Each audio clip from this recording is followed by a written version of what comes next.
Welcome to the Houghton Lake Public Library's series on using Apple iPad devices.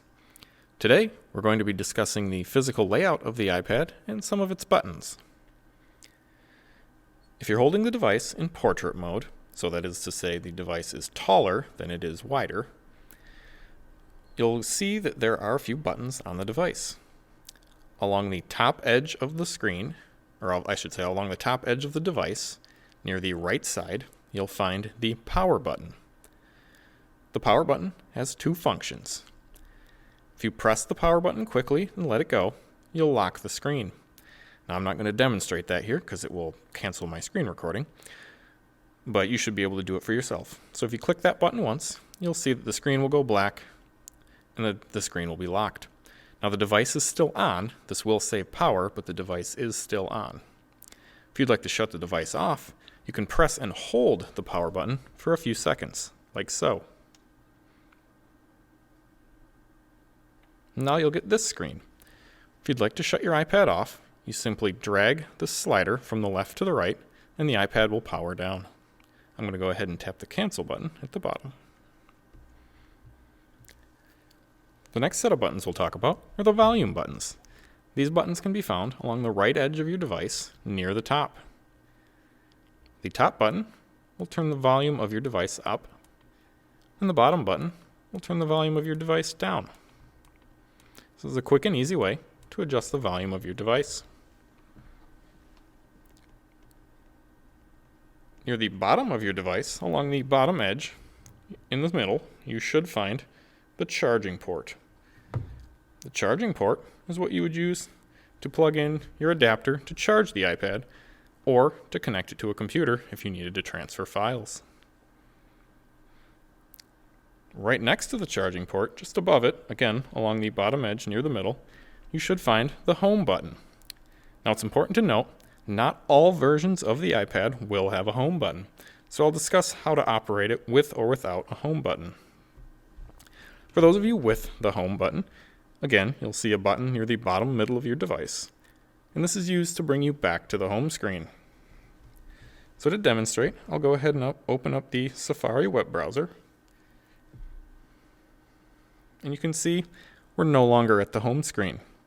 If I go ahead and tap that button once, we're brought back to the home screen.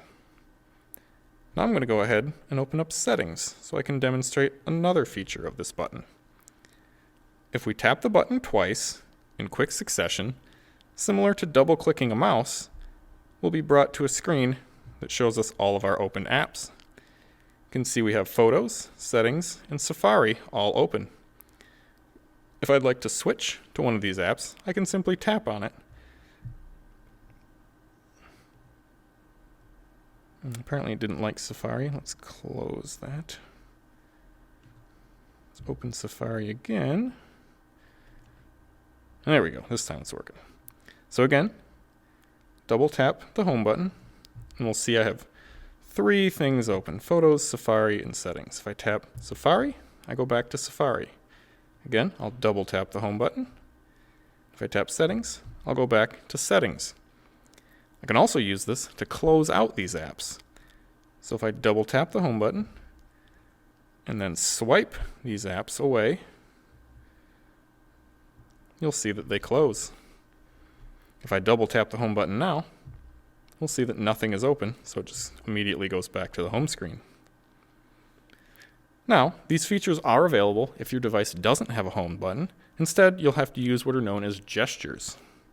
So once again, I'll open up Safari. And this time, instead of pressing the home button, I'm going to do a quick swipe from the bottom of the screen up towards the middle and let go. This is a quick flick, and you'll see that it takes us back to the home screen. And again, I'll open up Settings. I'll do the same thing, a quick flick from the bottom of the screen, and it takes us back to the home screen. Now, if we want to get to the screen where it shows us all of our open apps, we have to do something a little different. This time, we'll do the swipe up from the bottom, but we'll leave our fingers held on the middle of the screen. Then when we let go, we're at this screen where we can swipe away our apps or switch to a different one. And again, I'll demonstrate that again. Open up Safari, and I'll do a quick swipe from the bottom to get back to home. Open up the settings, and this time I'll do a swipe from the bottom, stop in the middle, and then let go. So you can do that. So if you have the home button, you can use the home button for those features. If you don't have the home button, then you can use the gestures. Even if you do have the home button and you prefer the gestures, you should be able to use it provided your iPad is at the proper version.